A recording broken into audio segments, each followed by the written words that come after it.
ஓடக்கூடிய சத்தம் கைலாசமலை வரை இருக்கிறது. சரி. பார்த்தால் ஆதி சிவன். சரியா? ஐயா நந்தீஸ்வரரை. என்ன? அதை காலத்தில் குழந்தை சத்தம் கேட்கிறது. ஆமா. என்னவென்று பார்த்து வாருங்கள். ஆண்டவா இறைவா நீங்கள் சொன்ன பிறகு போக முடியாது, பார்த்து வர முடியாது சொல்ல முடியுமா?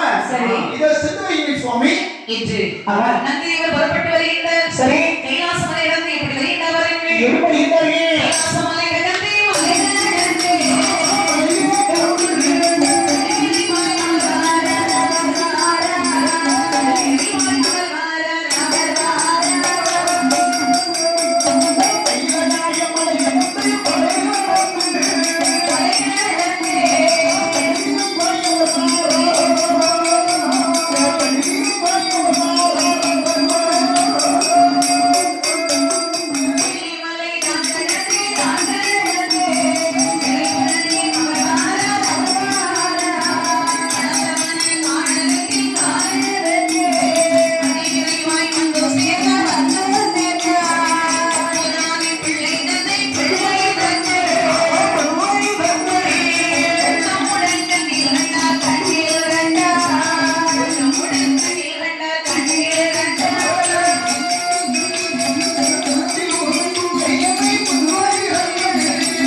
குழந்தை